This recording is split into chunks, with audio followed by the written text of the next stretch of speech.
And welcome in, ladies, gentlemen, everything between and all haters of watching Daniel Jones play football. We appreciate y'all so much for joining us today on this Wednesday evening for one of your favorite places to catch podcasts later on in the week.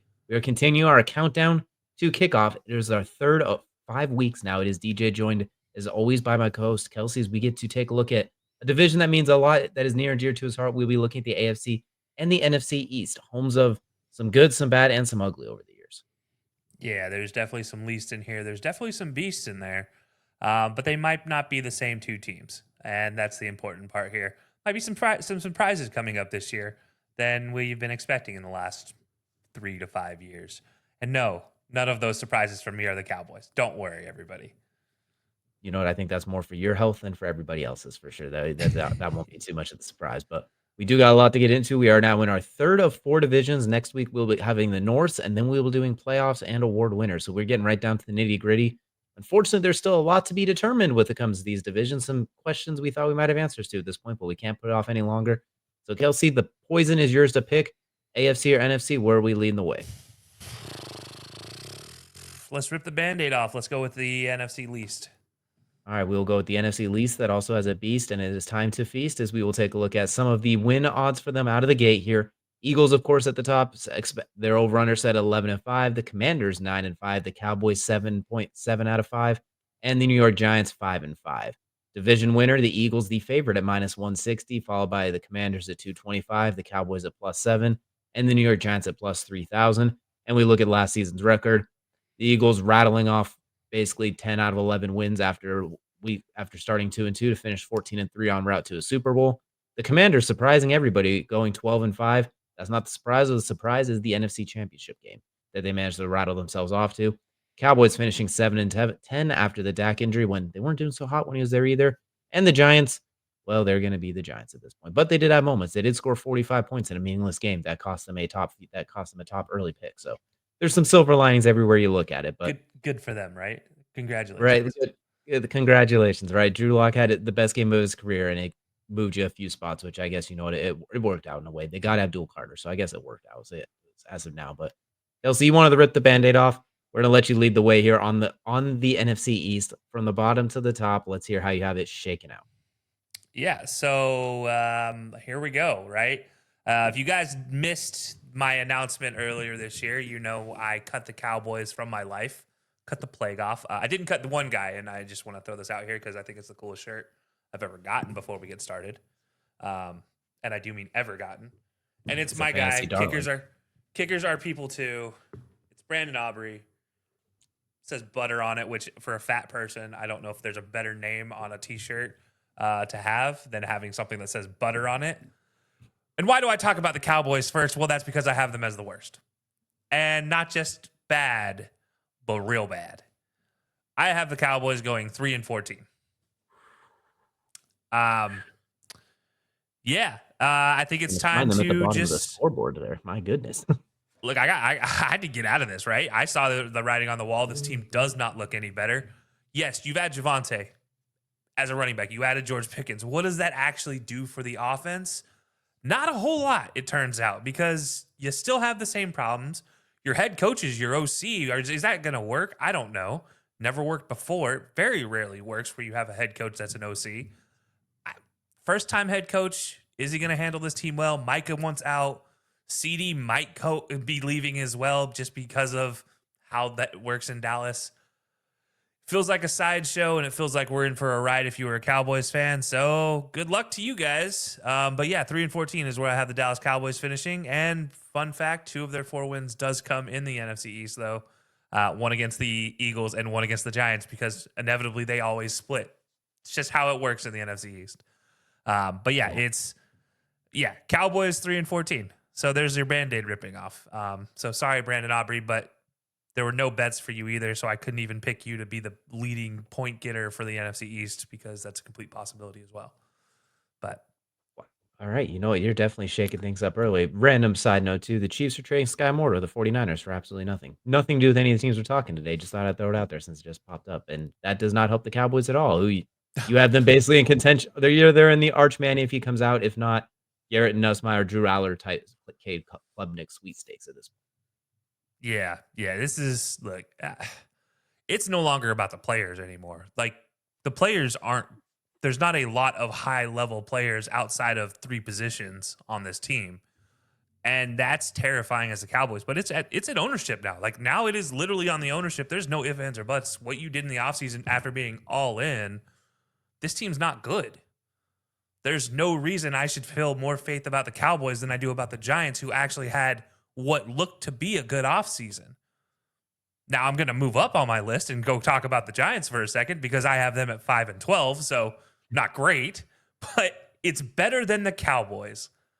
And if Nate's listening, yes, Nate, I'm sorry I didn't pick him to get 7 wins, but you know what? You got 5 wins. It's an improvement of 2, and despite that, you know why you got an improvement of 2 is because you didn't take Shedeur and you took Jackson Dart. I think Jackson Dart will be the guy at the end of this season.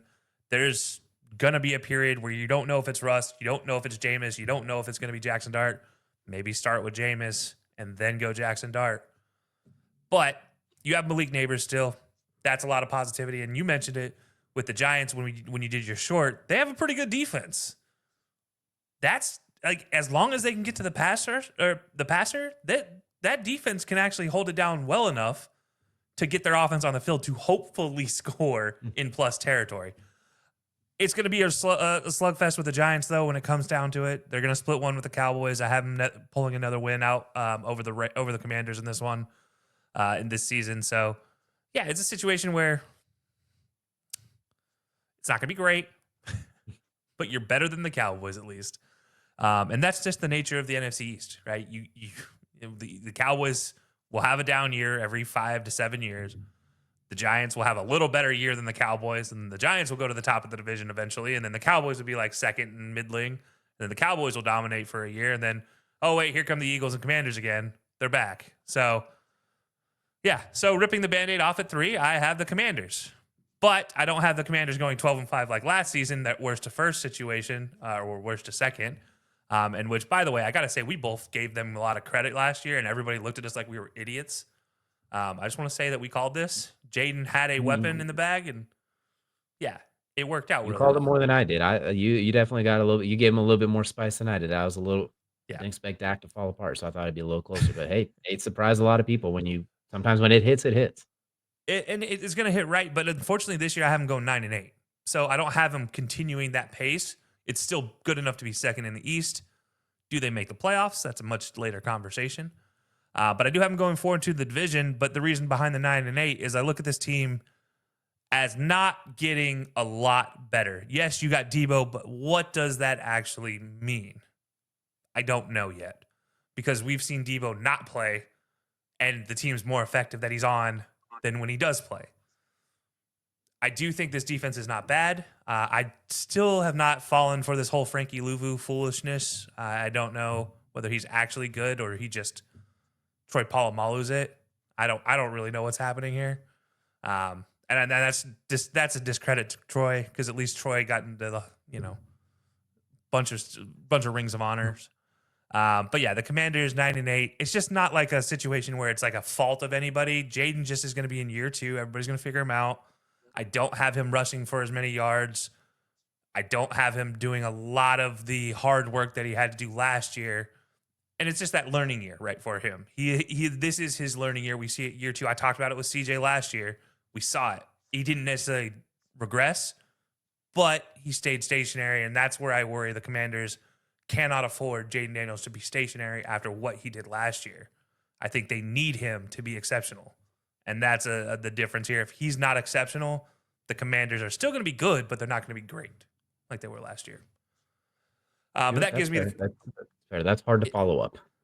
Yeah, exactly. I mean, you had a wonderkin season. Like, that doesn't happen in the NFL very often. And then number 1 in the division, the Eagles, 13-4, 4-2 in the division. You see his theme there. Everybody beats up on everybody in the NFC East. Yeah, it happens. This is what happens. The Eagles are still darn good. I don't know what they're putting in the water in Philadelphia, or how he got at the University of Florida, whatever degree that was.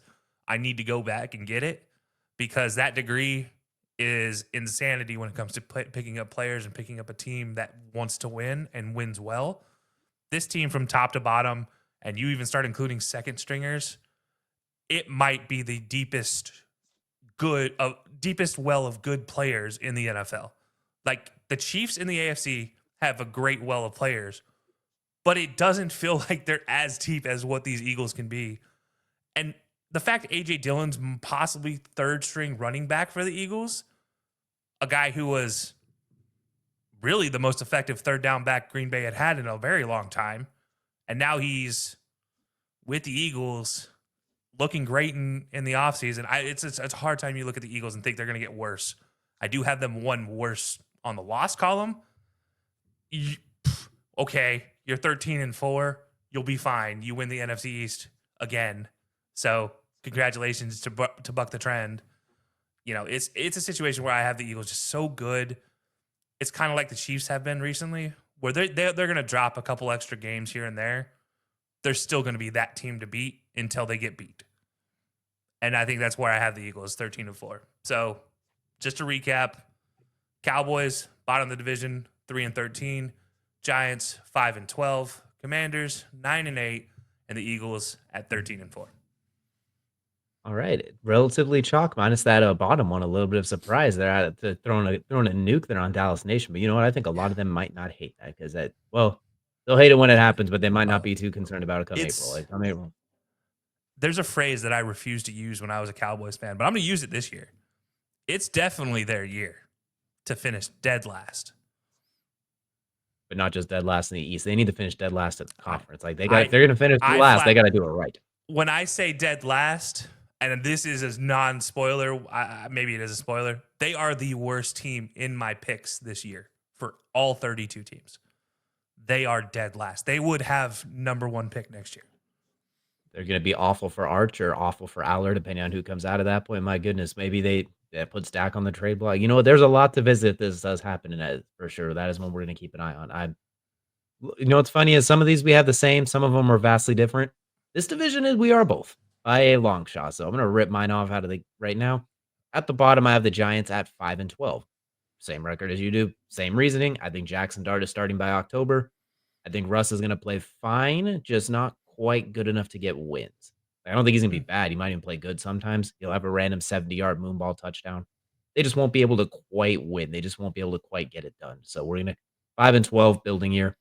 Next up, I have the Commanders also at 9-8. So, you know, similar records there. The Commanders are weird because on the one hand, I could see them winning this division and going 13-4.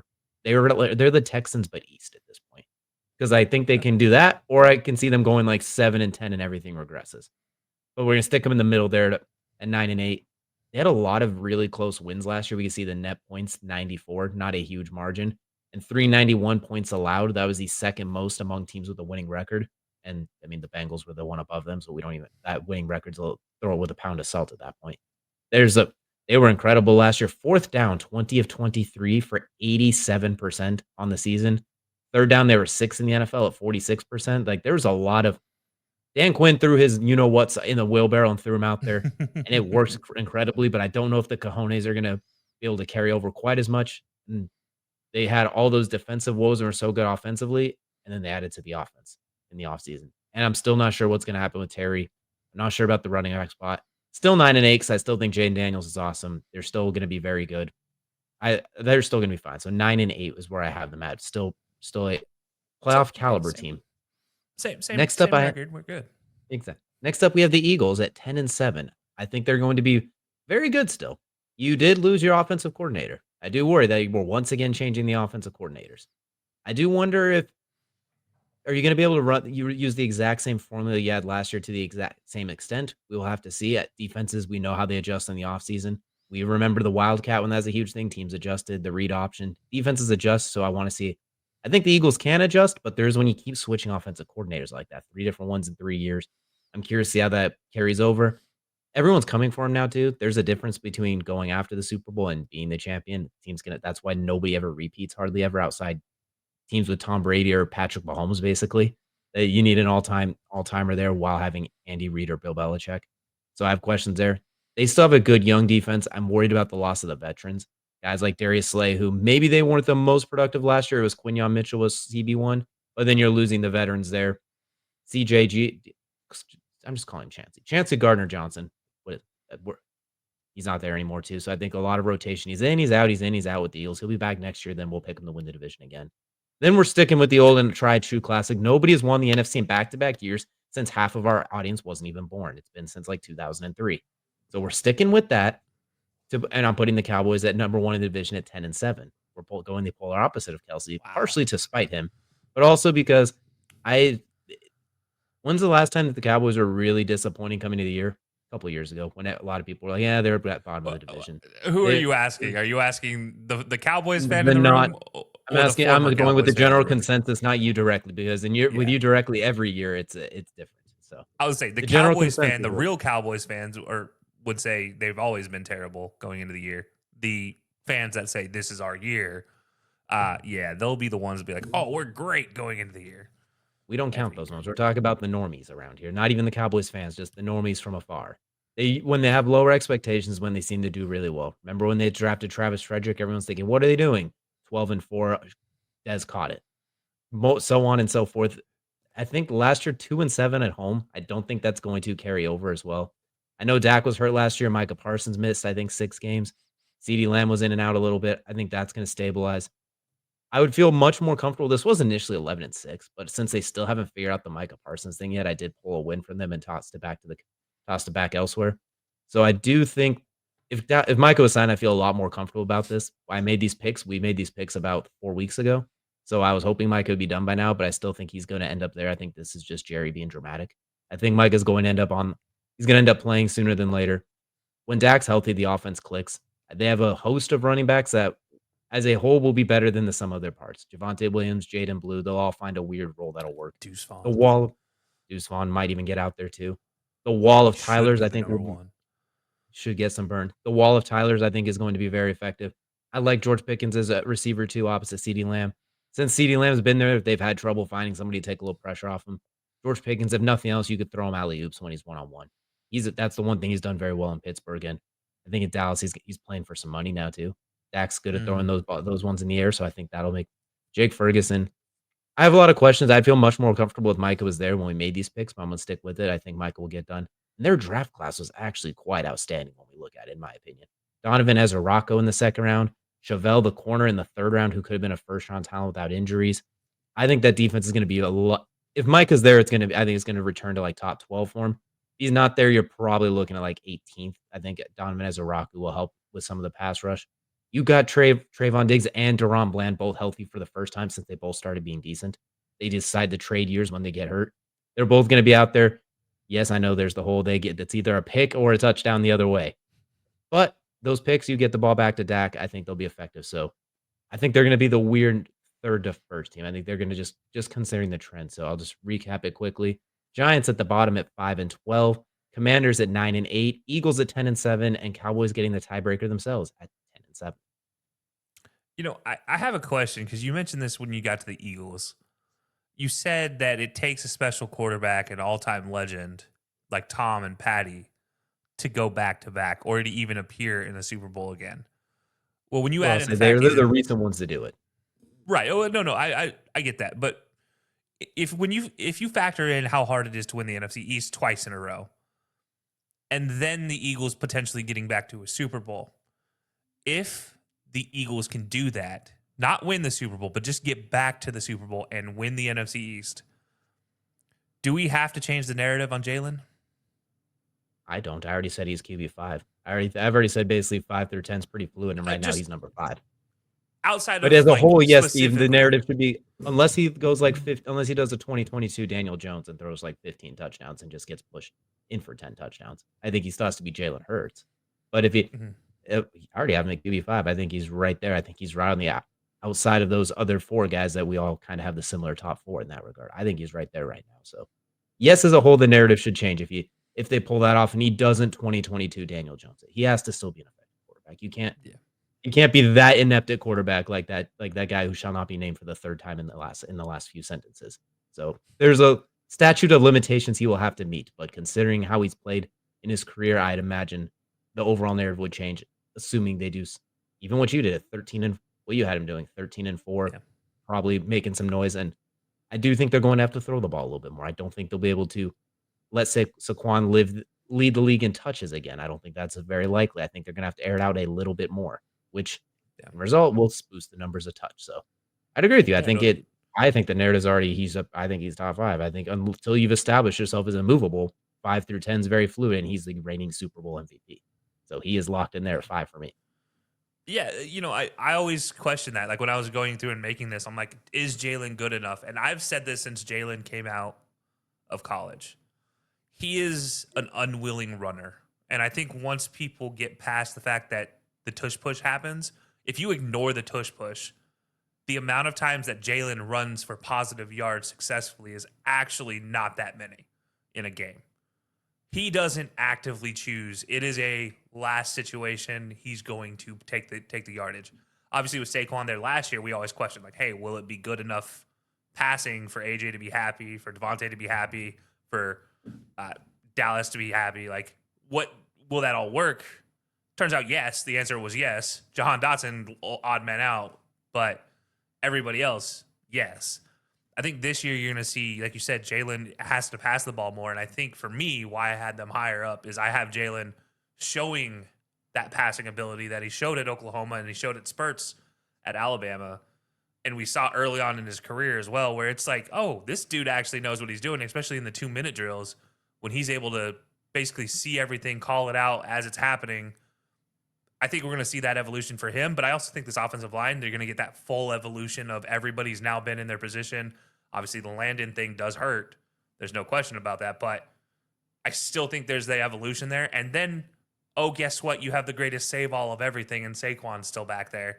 That is, if you're passing the ball well, yeah, if you're passing the ball well, Saquon is going to be Saquon even more than he was last year. Like, everybody's going to go into the game, okay, we got to stop Saquon. Well, as soon as you get punched in the mouth for 2 60-yard touchdown passes, what are you going to do?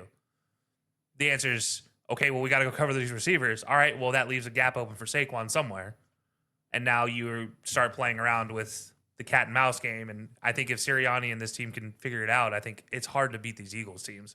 But I also see where you're coming from. I can see where the situation is where they get 10 wins, 9 wins.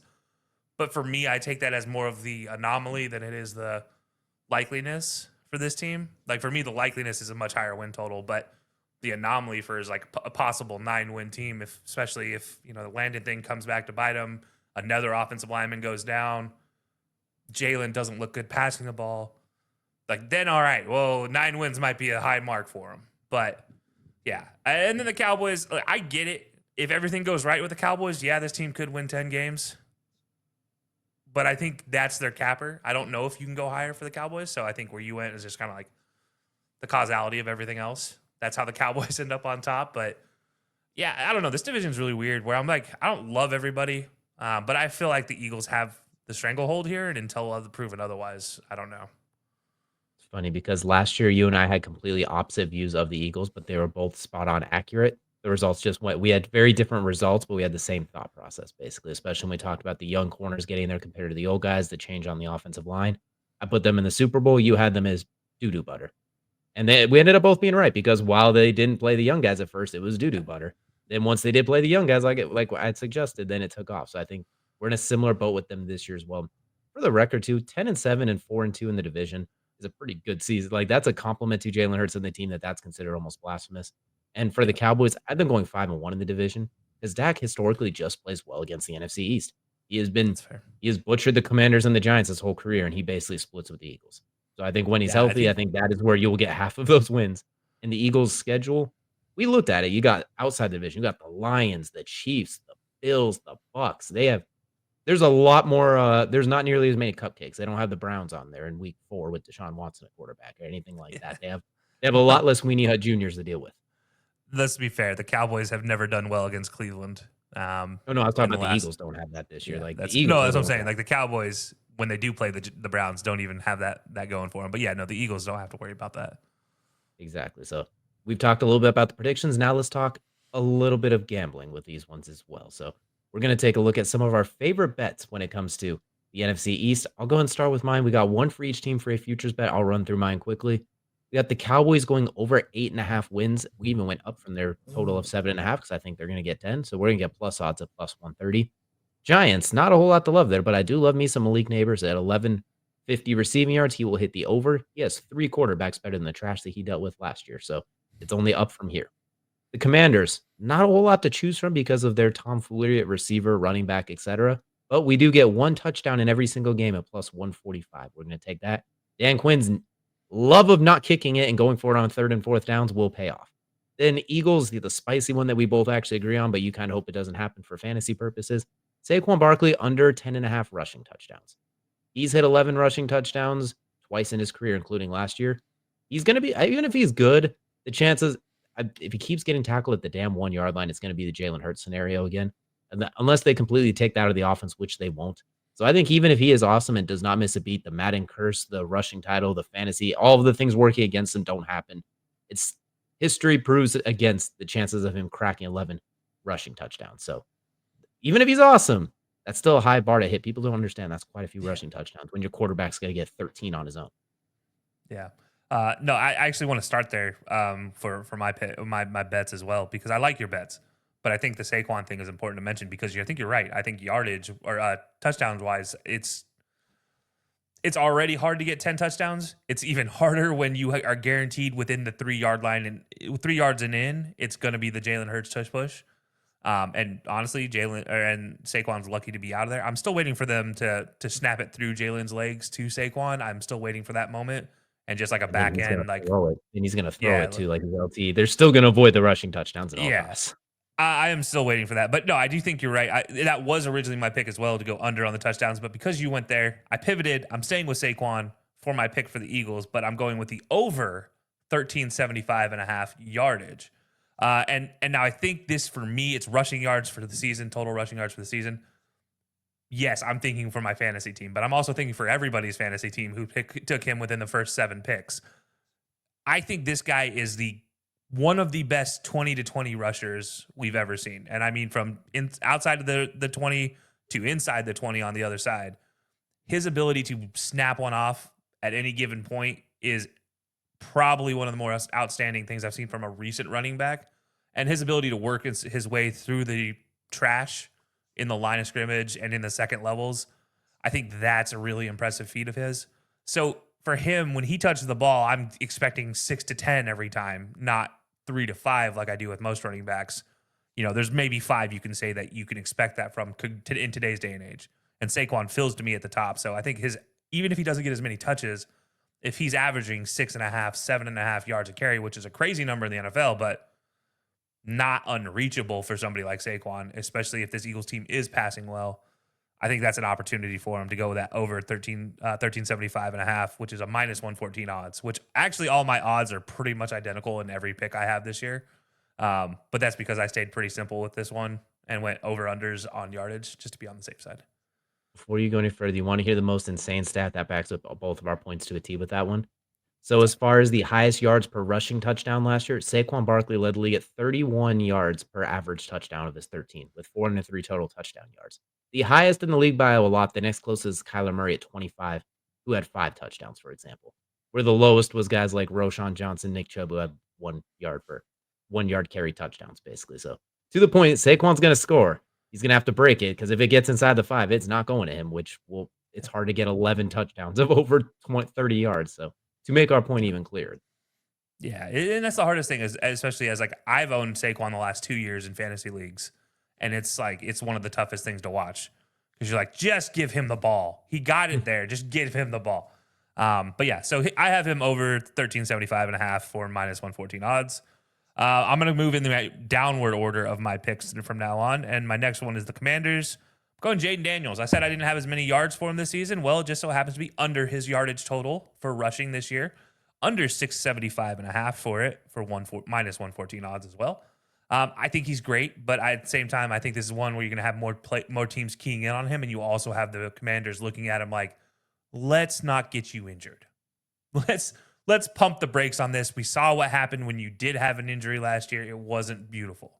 Let's pull that back a little bit. Let's not go down that road. And that's where I think he's going to be the under this year. I think they're going to keep him around 500, 550 in the regular season, and that's what's going to cause it for his rushing yards. So under 675.5 for Jaden. Next up is the Giants. I have Malik Neighbors over 7.5 receiving touchdowns. it doesn't matter who's throwing him the ball. Malik Neighbors might be the top. He's top 5 receiver, and I think he might be number 5 or 4 when he's in the red zone. His ability to separate and get up, it's hard for any other team. And what's crazy about this number is in the top 5 for me, I also have 2 Bengals. So, like, all right, well, hey. But I think Malik Neighbors, his ability to just go up and get it is impressive, and his ability to separate in tight spaces is also impressive. His footwork is absolutely outstanding for a receiver. And so whether it's Russ, who knows how to throw in tight windows, except for in the Super Bowl, whether it's Jameis, who will literally just throw it to anybody, and then whether it's Jackson Dart, who is the same exact way as Jameis, except for he can see 20/20, as long as he doesn't get the eye black in his eyes. Malik Neighbors should get over 7.5 for me. And then Dalton Kincaid. Oh, sorry, wrong one. Moving ahead too far. My bad. Last but not least, going to the Cowboys. As you know, I just don't even want to talk about them anymore, it looks like. Dak Prescott. This might surprise some folks, given what I gave them their total for the wins on the season. Over 38.75.5. And if he's healthy all season, he's an empty calorie quarterback. It's easy money if he's going to be healthy all season.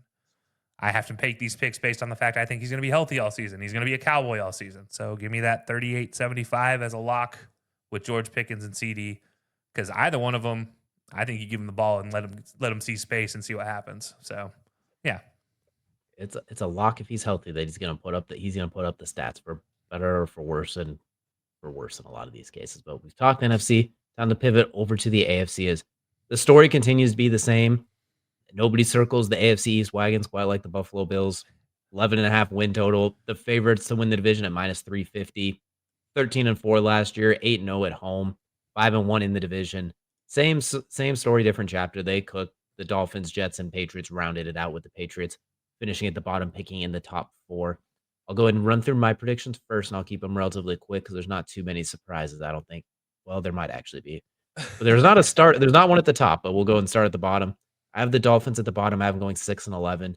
I continually waiting for them to fall off the wagon because something's not right with that team. Tyreek Hill clearly doesn't want to be there. I'm worried about Tua's health. They've done a good job rebuilding the team to be on paper a little bit tougher, better run game, better defensive line. I got to see it to believe it as well. I got to see it actually click. I got to see everything. I need to see the offense be more than just quick screens to Devon Achane, which is what we saw a lot down the stretch last year. The explosiveness was gone. And I think the division got a lot better around them. I have them going 1-5 in the division, which is part of the reason they fall down so far. I feel like they're stuck between making a run and plummeting, and I will not fall for the trick of the Dolphins look so darn good in the summer, then don't quite match up to it, or I think they're going to fall apart, then they look great. So I'm splitting the difference with them there. Next up, I have the Jets at 8-9. Justin Fields, I think the running game they will provide. Aaron Glenn that defense is going to be in tip-top shape. You're going to see the best Sauce Gardner possible. And one thing about Justin Fields, he's going to find Garrett Wilson. We know he found DJ Moore. He found Darnell Mooney. He's gonna find Garrett Wilson, Breece Hall, Braylon Allen. Though the offensive line, if it's healthy, is pretty solid. So we'll get the Jets kind of a little bit of an improvement. I think there's opportunity there. Patriots I have going 9-8. I don't know how or why. Everyone has their win total set at 8.5, and I think that's way too high, even though I have them hitting it. Mike Vrabel's such an upgraded head coach. Josh McDaniels is a massive upgraded offensive coordinator. Treveyon Henderson, this is a Treveyon Henderson Stan account. Plus, they have Ramondre Stevens, Antonio Gibson. I think Drake May's really good. I like Kyle Williams, a draft pick. Stephon Diggs, when he's not on a boat, is very productive. DeMario Pop Douglas was good last year, and defensively, they put a lot of money into that. And I like Will Campbell. They just did a lot to improve. I can see them being a pop-up team a little bit, if you will. So we'll have them going 9-8. And then the Bills at the top. No surprise here. I have them at 13-4, 5-1 in the division. I don't love that they're so Josh Allen dependent. Like, I just for once would like to see their defense make a big play to win a game on occasion. Or maybe just something, maybe like James Cook breaks off a run that is able to control the game on the ground a little bit more. Just something that's not Josh Allen. Please save us. I'd like them to be more balanced. But when it comes to the regular season, I still think Josh Allen finds a way to get it done and get them a 13-4 record. So I'll go ahead and recap it really quickly. Dolphins at 6-11, Jets at 8-9, Patriots surprising at 9-8, and the Bills once again 13-4. Real quick, what did you have in division records for all four of these teams? So we did have the Dolphins at 1-5, as I mentioned. We do have the Jets at 2-4, the Patriots at 4-2, and the Bills at 5-1. Okay. All right. I don't feel as bad about my list right now. I'm guessing there's a little bit of similarities, especially in the middle part. All right. So yeah, I'll save my responses to you. It's not the actual team placement, it's the win total that makes me laugh. At my fourth in the division is the Jets at 6-11, going 1-5 in the division. So I think it's a situation where this Jets team just is still struggling to find an identity. Does Justin Fields provide the answer? I think he can provide half of the answer, but the defense can't stop the run. Like, I don't run, but I could still gain 5 yards on that team. In a game. Okay, I was like, well. Give me 30 touches. I can fall forward for a yard, hopefully. Maybe I start in the fullback position. But no, this defense, when it comes to guarding the run, does scare me for the Jets, and it doesn't feel great offensively outside of Breece Hall and Garrett. The rest of the team I'm not necessarily worried about, but I don't love them. And when I look at teams that have a potential to just kind of fall off here a little bit, I look at the Jets. Not that they'd be falling off getting 6 wins. It'd still be an improvement over last year. I think Matt would be super happy, which, by the way, he gave us the best offer I think I've ever received from this new team search to become a Jets fan, which was free New Haven pizza. And that was that's all I heard. Honestly, he listed off a couple of bullet points, but honestly, I heard free New Haven pizza, and I might be a Jets fan after I picked them 6-11. You might have to redo your picks for that pizza. Yeah. But no. So yeah, the Jets for me 6-11, 1-5 in the division. Now next in the division is the Dolphins at 8-9 and 2-4 in the division. So this is why I had to ask, is because our bottom two are identical, but just the teams are flipped. And for me, the Dolphins, I do have Tua staying healthy. I have them finishing near identical to what they did last year. The difference is I think Tua stays healthy this year. I think that's the thing, is I don't think we see the reckless Tua yet again, because at this point in time, if there's another reckless Tua situation, I don't know if we see Tua anymore. Be a vegetable. Yeah. Vegetable. I'm sorry. Go ahead.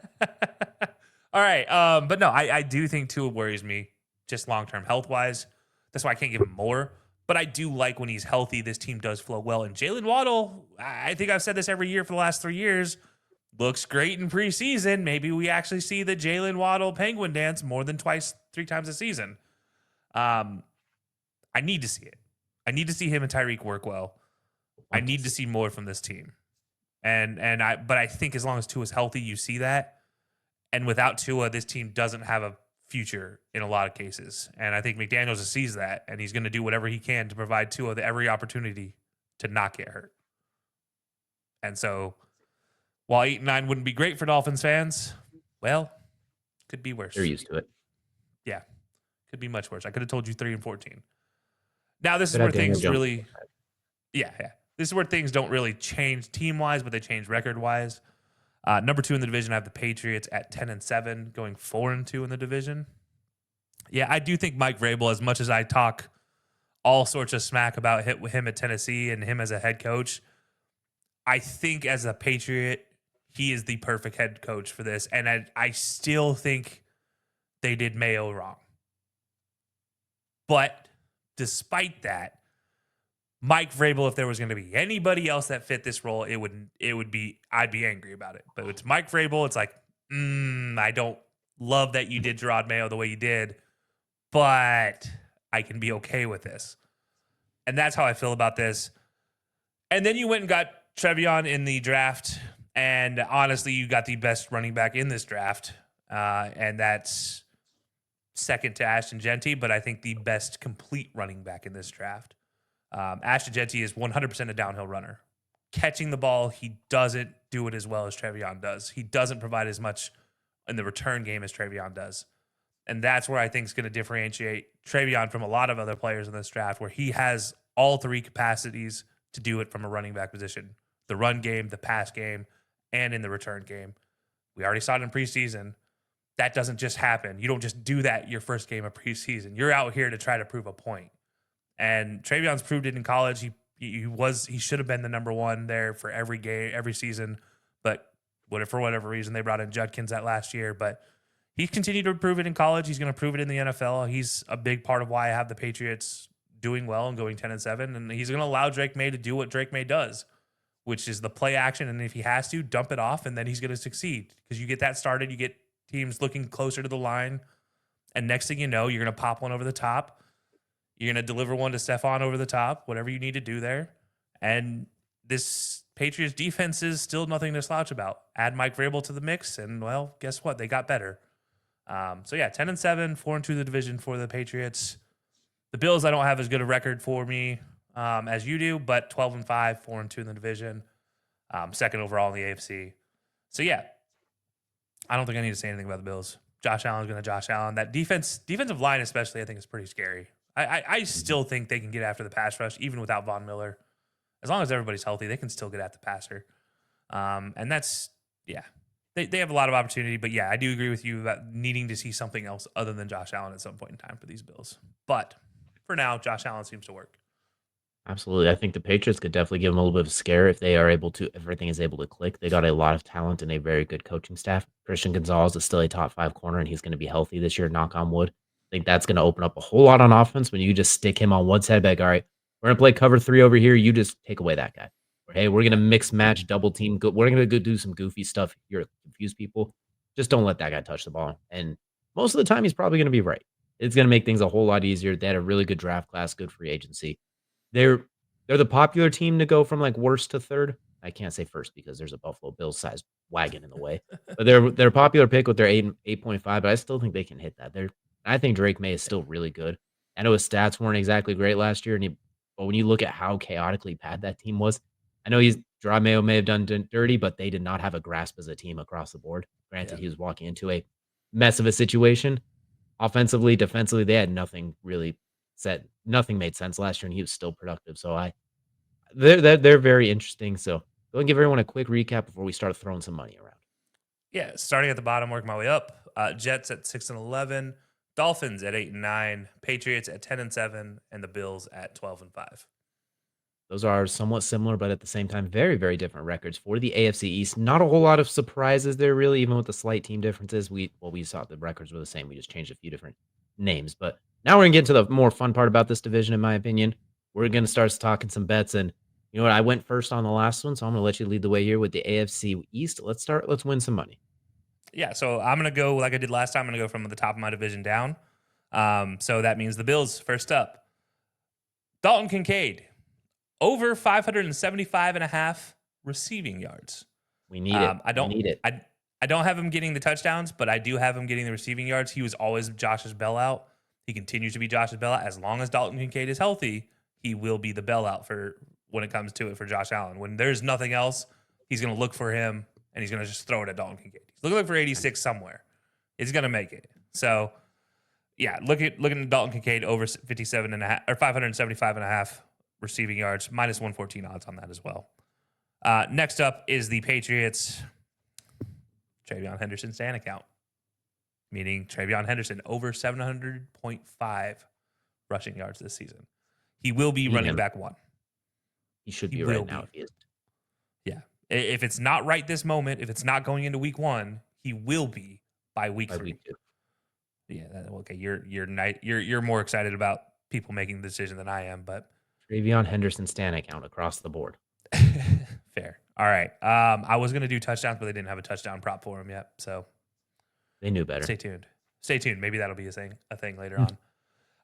Third division, the Dolphins. I'm going, like I said, I have Tua staying healthy all season, meaning Tua's going to be slinging the rock all season, meaning Tua's going to go over 3,425.5 yards. Because if he's healthy, like the Dak Prescott situation, he slings the rock. For better and for worse for Dolphins fans, he's slinging the rock. Tyreek going to get out there somewhere. Jalen's going to be out there somewhere. So 3,425.5 yards. I have the over for Tua. And last but certainly, well, in this case, they are the least in the East. The Jets, Justin Fields, regular season total rushing touchdowns, 6.5. I have him going under the 6.5. I think Brees is still Brees, and taking away those touches from Brees is a dumb idea. There's still Braylon Allen. I do think Justin's going to get close because they're going to run some read options along the goal line. I think he has those packages for him specifically, and it's going to be successful around that. But reverse Eagles. It's like it is going to be the one of those situations where 9 times out of 10 teams are going to see that coming, and they're going to put quarterback contain on like you do in Madden, and it's going to leave the gap open in the middle, and you're going to watch Brees just walk into the end zone untouched or maybe touched by a nose tackle who doesn't know what to do. So I think that's going to be more of Justin Fields' issue, where he's going to be handing the ball off because he actually has competent running backs for once. So yeah, give me Justin Fields the under 6.5 touchdown rushes for the season. I love that. They're the antithesis of the Eagles, where the quarterback is going to get the running backs will get more touchdowns because the mobile quarterback is not hogging them. They're the exact opposite. But I'm going to start from the bottom and work my way up to the top with, well, not really the bottom, actually. This is just the order of last year's finishes from the bottom to the top of how I wrote them down, but I'm not going to read out of order. We got Drake May over 20.5 passing touchdowns at -114. I'll say all my bets are -114 because they're all over for their over-under mark. But Drake May over 20.5 passing touchdowns. He had 15 in chaos last year. Things make sense. And Kyle Williams, Pop Douglas, Stephon Diggs, Hunter Henry, our boy Treveyon Henderson, even Antonio Gibson or Ramondre Stevenson. There's going to be guys catching touchdowns. So I'm going to go over 20.5. And he's going to start the season, unlike last year where they wanted to sit him, but then they didn't know what they were doing, and it was a mess. So Drake May over 20.5 pass touchdowns. Jets, Garrett Wilson over 950 receiving yards. Plain and simple, he's cracked 1,000 every year of his career with much worse quarterback play than Justin Fields. If we know one thing about Fields, he'll throw the ball to receiver one. I mean, we saw it with DJ Moore. We saw it with Darnell Mooney. I said this earlier in the show, and I'm saying it again. He's going to find him. So he's going to crack 1,000. Dolphins, Jalen Waddle. We're going over 925 in the same vein. Take away last year, he's cracked 1,000 all 3 years. Some with Tua there, someone Tua's out. Zach Wilson's a backup quarterback. I think he can, in theory, just throw it up to Jalen Waddle on occasion. They at least stood next to each other at the draft, so hopefully they're friendly enough to get that going. And there's also, maybe we see Quinn Ewers at the same time. He is on the depth chart. He has a similar play style to Tua. If things go to chaotic hell and they are running through quarterbacks, I think he'll find Jalen. Regardless, Jalen Waddle will be there. I'm still not 100% sure or convinced that Tyreek will be there the entire season. And if he's gone, that means even more opportunities for Jalen Waddle. And then last but not least, we got the Bills.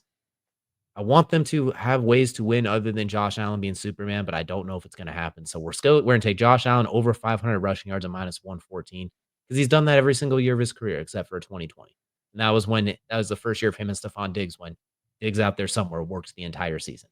So this year we're going to take over, even if it's 501 yards. He's still going to, the random plays where he drops back, looks around, nobody's open, scrambles for a few bit, someone gets close. Then he takes off, jumps over a guy, hurdles another guy, stiff arms another guy. He's going to do that all season to get 500 total rushing yards. So it feels safe with Josh Allen at this point, even though I prefer him not to because it adds up after a while. I don't need to see it, but it's going to happen. I like it. I struggle so hard with these long season bets, and I think we've talked about this before off air. I don't know if we've ever talked about it on air, but for me in bets in season, like for a full season going into the season, I struggle so hard on future bets because I have the greatest concepts that I'm like, oh, this guy's going to do this. This guy's going to do this. And then they get hurt in week 2 and their Achilles gets hurt and then in Germany and they can't come back again. And CMC, I'm talking about you every year. So, I say that to say this. If anybody has issues, if they see they're struggling with betting, call 1-800-GAMBLER, get assistance. Please only bet what you can afford. Do not bet anything more. Don't chase the loss. If you need help, there are resources out there, so be sure to search for those. Absolutely. It's all meant to be fun in games. But as soon as it's not fun, do not be playing the games. That is for sure. And of course, don't be jumping on Twitter or X or Instagram to go yelling at players about it either. It is your fault that the bet did not hit because you placed the wrong one. But that's going to do it here for our AFC and NFC East previews, predictions, and betting breakdowns. Next week, we'll be rounding out the divisions with the Norths, the chaotic North and the slightly less chaotic North. And then after that, we will be the day before the season. You will get our playoff predictions, Super Bowl predictions, as well as our award winners. So definitely stay tuned for that one. You don't want to miss that. We will also have some college football stuff leading up into the open of the season too. We got absolute banger of week 1 not coming up. Even week 0 is looking pretty darn good. Then you got week 1. Stay tuned for a lot more coming up from us as the NFL season gets underway. It is a pleasure to once again talk sports with you all, and we'll see you all again next time.